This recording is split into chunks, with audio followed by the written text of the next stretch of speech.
మేము గతంలో చాలాసార్లు చెప్పాం. తెలుగుదేశం పార్టీ అధినేతను, తెలుగుదేశం పార్టీ నాయకులను రాజకీయంగా విమర్శించే హక్కు ప్రత్యర్థి పార్టీగా వైఎస్ఆర్ కాంగ్రెస్ పార్టీకి ఉంది. కానీ వ్యక్తిగతంగా విమర్శిస్తే మాత్రం చెప్పుతో కొట్టినట్టు సమాధానం చెప్తామని గతంలో మేము చాలాసార్లు చెప్పాం. అయితే వైఎస్ఆర్ కాంగ్రెస్ పార్టీలో ఒక 3 అడుగుల ఆజానుబాహుడు ఉన్నాడు. ఆడిగాడు స్టార్ అనుకుంటాడు. నిన్న మొన్న సంక్రాంతి పండగకి ఈయనెవడో పిలిచాడట. వాడి దగ్గరికి వెళ్ళి పొగుడుకుంటే నీకంటే ఇంకో అడుగు ఎత్తున్నటువంటి నీ ముఖ్యమంత్రిని పొగుడుకో, నీ పార్టీ నాయకులను పొగుడుకో, ఏదైనా చేసుకో. అంతేగాని మా నాయకులను గనక నువ్వు నోటికొచ్చినట్టు మాట్లాడితే నీకు చెప్పుతో కొట్టినట్టు సమాధానం చెప్పాలి. కాబట్టి నీ మాటలకి మా సమాధానం ప్రస్తుతం చెబుతాం. ఈ 3 అడుగుల ఆజానుబాహుడు ఎవరో చెప్పలేదు కదా మీకు. మన జబర్దస్త్ రియాజ్ కంటే ఒక అడుగు ఎత్తుంటాడు, ముఖ్యమంత్రి కంటే ఒక అడుగు తక్కువ ఉంటాడు. అతనే మన శాప్ చైర్మన్ బైరెడ్డి సిద్ధార్థ రెడ్డి, ప్రస్తుతం వైఎస్ఆర్ కాంగ్రెస్ పార్టీ యువజన విభాగం అధ్యక్షుడు. చూద్దాం ఏం మాట్లాడాడో.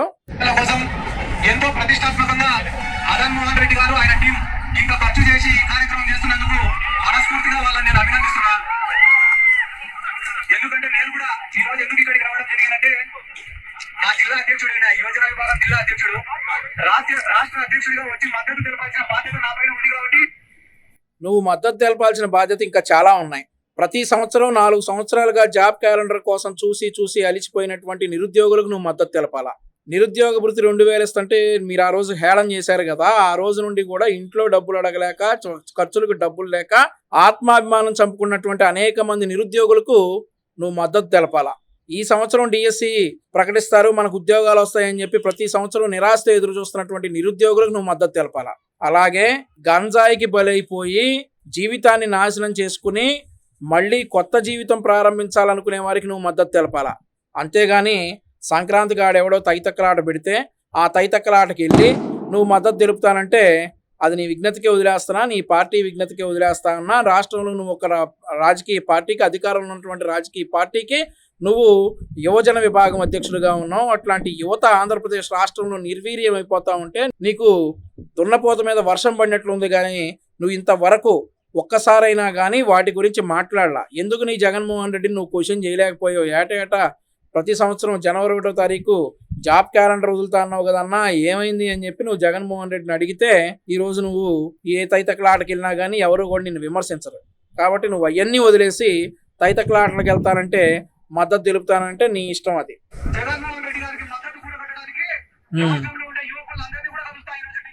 రాష్ట్రంలో ఉండే యువతులందరినీ కలిస్తే చెప్పుతో కొడతారు. ఈయన చేసిన మోసాలకి, ఈయనిచ్చి మాట తప్పినటువంటి, మడం తిప్పినటువంటి హామీలకి నువ్వు వెళ్ళి మళ్ళీ జగన్మోహన్ రెడ్డి గారి మద్దతు తెలపండి.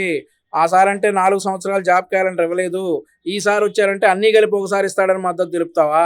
లేదంటే నిరుద్యోగంలో ఆంధ్రప్రదేశ్ రాష్ట్రాన్ని ప్రస్తుతం ఈ 5 సంవత్సరాల్లో టాప్లో పెట్టాడు, ఈసారి వచ్చాడంటే ప్రపంచంలోనే టాప్లో పెడతాడని మద్దతు తెలుపుతావా? లేదంటే గాంజా మొత్తం ఆంధ్రప్రదేశ్లో విచ్చలవిడిగా సరఫరా అయ్యేలా చేసి యువత జీవితాన్ని నాశనం చేశాడు, ఈసారి వచ్చాడంటే బ్రౌన్ షుగర్, హెరాయిన్ కూడా తెచ్చేసి రాష్ట్రాలంతటిని నాశనం చేస్తాడని చెప్పి నువ్వు యువత మద్దతు కోరతావా? అసలు నీకు యువత మద్దతు కోరే హక్కుందా బైరెడ్డి అని చెప్పి ఈ సందర్భంగా నేను ప్రశ్నిస్తా ఉన్నా. చెప్పు జగన్మోహన్ రెడ్డి గారు చేసిన మంచి పని ఏంటో ఒకటి చెప్పు. బాబాయ్ నేసేసాడు, పింక్ డైమండ్ అని అబద్ధం చెప్పాడు, సిపిఎస్ రద్దు చేస్తానన్నాడు, ఆ తర్వాత అన్నా క్యాంటీన్ రద్దు చేశాడు, అమరావతి నిర్వీర్యం చేశాడు.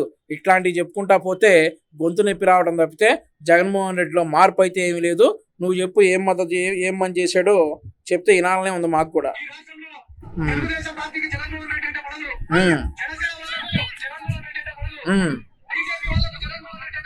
అసలు ఇవన్నీ దేనికి రా? తెలుగుదేశం వాళ్ళకి పడదు, జనసేన వాళ్ళకి పడదు, బీజేపీకి పడదు, ఇవన్నీ ఎందుకు? అసలు రాష్ట్ర ప్రజలకు జగన్మోహన్ రెడ్డి అంటే పడదని చెప్పేస్తే అయిపోద్ది. జగన్మోహన్ రెడ్డి అంటే పడదు, వాళ్ళంటే పడదు, వీళ్ళంటే పడదు, ఇవన్నీ కాదు. రాష్ట్ర ప్రజలకు జగన్మోహన్ రెడ్డి అంటే పడదు, జగన్మోహన్ రెడ్డికి రాష్ట్ర ప్రజలంటే పడదు. సింపుల్, అయిపోలా. నువ్వు ఎందుకంత గొంతు చించుకుంటావు? అదే చెప్తున్నా కదా, ఇంట్లో నుంచి బయటికి రాడు, వరదలు వచ్చేసి జనం చచ్చిపోతుంటే బయటికి రాడు, ఏడన్నా సావుడికి వెళ్తే నవ్వుతా ఉంటాడు. ఇవి చాలా పారామీటర్స్ ఉన్నాయి. జగన్మోహన్ రెడ్డి అంటే పడకపోవడానికి చాలా పారామీటర్స్ ఉన్నాయి. ఎన్ని మా నోటితో ఏడ చెప్పించుకోమంటావు? రోజు చెప్తానే ఉన్నాం కదా, ఈ రోజు కూడా ఏడ చెప్పించుకోమంటావు? ఎందుకు పడదు? ప్రజలకు ఎందుకు పడదంటే ఆంధ్రప్రదేశ్ రాష్ట్రాన్ని పెట్రోల్ డీజిల్ రేట్లో టాప్ చేశాడు కాబట్టి జగన్మోహన్ రెడ్డి అంటే ప్రజలకు పడదు. నిత్యావసర సరుకుల ధరలు ఆంధ్రప్రదేశ్ రాష్ట్రంలోనే భారతదేశంలో కల్లా టాప్ కాబట్టి జగన్మోహన్ రెడ్డి అంటే జనానికి పడదు. అలాగే కరెంటు బిల్లులో కూడా ఆంధ్రప్రదేశ్ టాప్ కాబట్టి జనానికి జగన్మోహన్ రెడ్డి అంటే పడదు. అలాగే ఆడవారి మీద దాడులు, అఘాయిత్యాలు, ఘోరాలు, నేరాలు జగన్మోహన్ రెడ్డి రాష్ట్రం ముఖ్యమంత్రిగా ఉన్నటువంటి రాష్ట్రంలోనే టాప్ కాబట్టి దేశంలో పడదు. అసలు ఈ రాష్ట్రంలో జగన్మోహన్ రెడ్డి అంటే ఇద్దరికి పడదు. ఇద్దరు ఎవరంటే పురుషులు, మహిళలు. వీళ్ళకి పడదు జగన్మోహన్ రెడ్డి అంటే. ఇక నువ్వు చెప్పి రోడ్ల మీదకి వచ్చి చావటం జగన్మోహన్ రెడ్డి గారు అంటే ఎందుకు పడదు? చెప్తున్నా కదా, అందుకే పడదు. చంద్రబాబు నాయుడు గారు ఇప్పుడు మూడో పార్టీ ఏంది? కాంగ్రెస్ పార్టీ. ఈ రోజు కాంగ్రెస్ పార్టీ వాళ్ళు జగన్మోహన్ రెడ్డి గారు ఎందుకు విమర్శిస్తారు? ఈ రాష్ట్రంలో కాంగ్రెస్ పార్టీ 40 రూపాయలు లేకుండా చేసింది ఎవరు? అసలు పోటీ చేసింది మొట్టమొదటిసారి రాజకీయ భిక్ష పెట్టిన పార్టీ ఏది జగన్మోహన్ రెడ్డికి? కాంగ్రెస్. ఆ తర్వాత బెయిల్ కోసం ఎవడి కాళ్ళ మీద పడ్డాడు? కాంగ్రెస్ వాళ్ళ కాళ్ళ మీద పడ్డాడు. చెల్లెళ్ళు ఈరోజు ఏ పార్టీలో జాయిన్ అయింది? కాంగ్రెస్ పార్టీలో జాయిన్ అయింది. నీ పార్టీలో ఏ పేరుంది? కాంగ్రెస్ పార్టీ పేరుంది.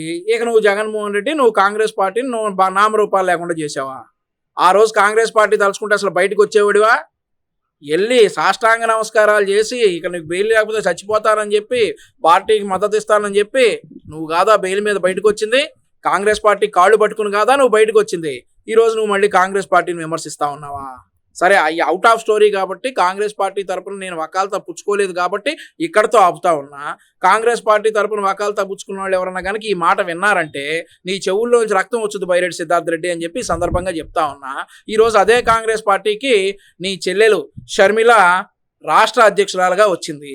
మరి ఇక ఆవిడ్ని ఫేస్ చేయాలో లేదంటే ఆవిడ మా చెల్లెలే కాబట్టి ఆవిడేమన్నా మూసు కూర్చుంటారో కాలం నిర్ణయిస్తూ ఉంటుంది, చూద్దాం. భవిష్యత్తుకు గ్యారెంటీ అంట. అవునరా బాబు షూరిటీ భవిష్యత్తు గ్యారంటీ. అవును ఏంటంట? భవిష్యత్తుకు గ్యారెంటీ అంట. ఉమ్. నలుగురు షూరిటీలు పెట్టే కానీ రాజమండ్రి గెలిచి బయటికి రాలే. జగన్మోహన్ రెడ్డి ఎట్లా వచ్చాడురా బయటికి? జగన్మోహన్ రెడ్డి చంచల్గూడ జైలు నుంచి ఎట్లా వచ్చాడు బయటికి? ఎన్ని షూరిటీలు పెట్టించుకున్నాడు? మీరు వేసిన తప్పుడు కేసు 450 కోట్లకే అన్ని షూరిటీలు పెడితే జగన్మోహన్ రెడ్డి మీద అసలైన కేసు, అన్ని మనీ లాండరింగ్ కేసులు, అన్ని ఆస్తులు జప్తులు చేసినటువంటి కేసులో ఎన్ని షూరిటీలు చేసి ఎంతమంది కాళ్ళు పట్టుకుని జగన్మోహన్ రెడ్డి బయటకు వచ్చాడో కూడా చెప్పు. గ్యారెంటీ ఇస్తారంటే చంద్రబాబు నాయుడు. హైటెక్ సిటీ కట్టినప్పుడు కూడా ఇట్లా నవ్వినోళ్లే. హైటెక్ సిటీ కట్టి ఉద్యోగాలు ఇస్తాడట ఈ చంద్రబాబు నాయుడు అని చెప్పేసి నవ్వినోళ్లే ఈ రోజు వాళ్ళ పిల్లల్ని 6 అంకెల జీతం తీసుకుంటా ఉన్నారు హైటెక్ సిటీలో. గుర్తుపెట్టుకోవాలి బైరెడ్డి సిద్ధార్థ రెడ్డి, నువ్వంటే చదువుకోలేదు, నీకు కనీసం ఆ స్పెల్లింగ్లు కూడా రావు కాబట్టి నీకు తెలియదేమో. నీ నాయకులకు తెలుసు, నీ నాయకుల పిల్లలకు తెలుసు. నువ్వు ఆ మీటింగ్కి వచ్చినటువంటి చాలామంది పిల్లలు, అన్నలు, అక్కలు, చెల్లెలు చాలామంది కూడా చంద్రబాబు నాయుడు గారు తెచ్చినటువంటి కంపెనీల్లో ఉద్యోగాలు చేస్తా 6 అంకెల జీతాలు తీసుకున్న వాళ్ళు ఉన్నారు కాబట్టి అప్పుడు విమర్శించారు. ఇప్పుడు మళ్ళీ బాబు షూరిటీ భవిష్యత్తు గ్యారంటీ అంటే కూడా ఇలానే విమర్శిస్తారు. మీరు విమర్శిస్తూ ఉంటారు, మేము పనులు చేసుకుంటా పోతాం అని చెప్పి ఈ సందర్భంగా తెలియజేస్తా ఉన్నా.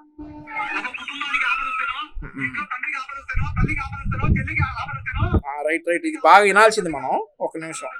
ఇంట్లో తండ్రికి ఆపద వస్తేనో, తల్లికి ఆపద వస్తేనో, చెల్లికి ఆపద వస్తేనో, చెల్లికి ఆపద వస్తేనో మనం ఏం చేస్తాం? నేను చెప్తా ఏం చేస్తామో చెప్తా నేను. ఒక కుటుంబానికి ఆపదొస్తే, తండ్రికి ఆపదొస్తేనో, తల్లికి ఆపదొస్తేనో, చెల్లికి ఆపదొస్తేనో అని బైరెడ్డి సిద్ధార్థ రెడ్డి అంటా ఉన్నాడు. ముందుగా తండ్రికి ఆపదొస్తే జగన్మోహన్ రెడ్డి ఏం చేశాడో చూద్దాం. తండ్రి హెలికాప్టర్ కనపట్లేదంటే జగన్మోహన్ రెడ్డి సంతకాలు సేకరించాడు. మరుసటి రోజు నేనే ముఖ్యమంత్రిని అవ్వాలి, తండ్రిని ఎతకలా, అసలు ఉన్నాడో పోయాడో తెలియదు, తండ్రి శవం వచ్చేటప్పటికి సంతకాలు సేకరిస్తా ఉన్నాడు ఈ జగన్మోహన్ రెడ్డి. నువ్వు మరి జగన్మోహన్ రెడ్డి గురించి కూడా చెప్పాలా. ఆ తర్వాత తల్లికి ఆపదొస్తే ఏం చేస్తావు అన్నాడు. ఆవిడేంటో ఆంధ్రప్రదేశ్ రాష్ట్రం రావడం, ఆ కారు టైర్ ఎంత ప్రీమియం కారు, 1.5 కోటి టొయోటా వెల్లిఫైర్ కారు, మరి ఆ కారు టైర్లు కరెక్ట్గా ఆంధ్రప్రదేశ్ రాష్ట్రంలో పగిల్చావడం ఏందో కానీ మరి ఎవరికి తెలియాలో ఆ విషయాలు తెలియాలి. ఆ తర్వాత చెల్లికి ఆపదొస్తే అనే పదం మనం ఎంత తక్కువ మాట్లాడుకుంటే అంత మంచిదేమో.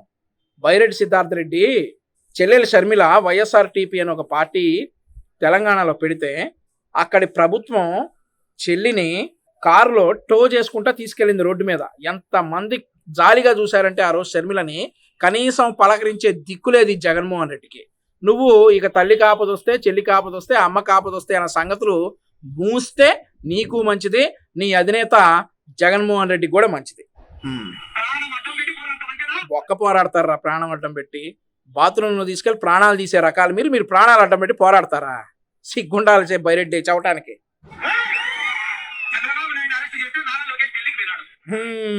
రైట్ పాయింట్కి వచ్చావు. ఢిల్లీకి పోయి దింపాడు మీకు. చూశారు కదా, గిల్లా గిల్లా గిల్లా కొట్టుకున్నారు. చంద్రబాబు నాయుడు గారిని అరెస్ట్ చేస్తే నారా లోకేష్ గారు ఢిల్లీలో ఏం చేశారో మీకు ఫ్యూచర్లో 70mm సినిమా స్కోప్లో కనిపిస్తుంది. Wait and see. ఎందుకు ఎందుకు పోయినావు లోకేష్ నువ్వు ఢిల్లీకి అంటే ఆయనతో మాట్లాడేదాన్ని వినాడట. ఒకరోజు చంద్రబాబు నాయుడు మనిషి అడిగినాడు కదా లోకేష్, డాడీ వీళ్ళు ఎవరు నీకు బెయిల్ రాలేకుండా కానీ నీ తరఫున నేనే వాదిస్తా డాడీ అని అడతా. అప్పుడు ఈడు చంద్రబాబు నాయుడు గారి లెటరింగ్ అడుగుతా ఉన్నాడు బాత్రూంలో. చంద్రబాబు నాయుడు గారి పాయాకాన ఈడికి అడుగుతా ఉన్నాడు. ఈడు చూసినట్టు చెప్తా ఉన్నాడు. లోకేష్ గారు వెళ్ళి చంద్రబాబు నాయుడు గారిని అడిగిన మాట ఈడు చూసినట్టు చెప్తా ఉన్నాడు. అప్పుడు ఈడు బాత్రూమ్ గడుగుతా ఉన్నాడు చంద్రబాబు నాయుడు గారిది. రే, రాజకీయ విమర్శ మీ హక్కు చేయండి, మేము సమాధానం చెప్తాం. వ్యక్తిగత విమర్శలు చేశారంటే అంతకంటే దారుణంగా మేము వ్యక్తిగత విమర్శలు చేయాల్సి వస్తుందని చెప్పి బైరెడ్డి సిద్ధార్థ రెడ్డిని కావచ్చు, ఏదైనా వైఎస్ఆర్ కాంగ్రెస్ పార్టీ నాయకులను కావచ్చు హెచ్చరిస్తా ఉన్నా అని చెప్తా ఉన్నాం. కబడ్దార్. అంటే ఎందుకు నేను చెప్తాను అంటే వాళ్ళకు కూడా ఒక ప్రోటోకాల్ సమస్య పడింది. ఇప్పుడు మూడో పార్టీ ఏంది కాంగ్రెస్.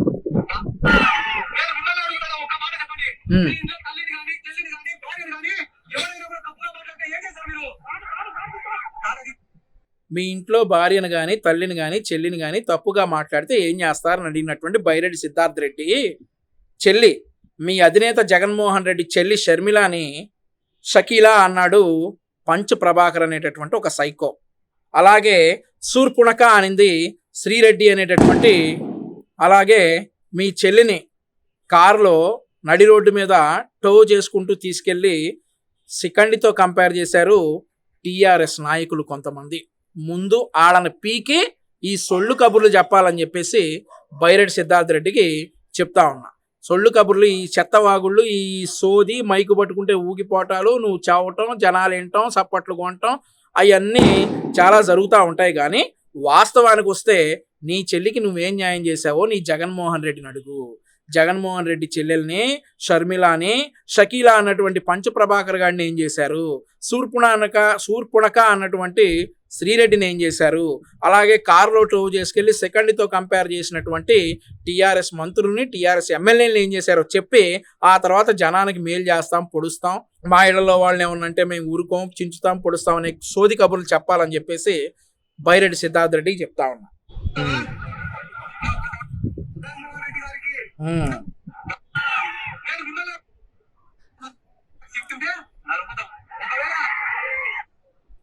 సో ఫైనల్గా చెప్పేది ఏంటంటే, సిద్ధార్థ రెడ్డి చేస్తే రాజకీయ విమర్శలు చేయి, మాకు దమ్ముంది, మేము సమాధానం చెబుతాం. వ్యక్తిగత విమర్శలు చేస్తే మేము కూడా వ్యక్తిగత విమర్శలు అంతకంటే దారుణంగా చేస్తామని చెప్పి ఈ సందర్భంగా చెప్తా ఉన్నాం.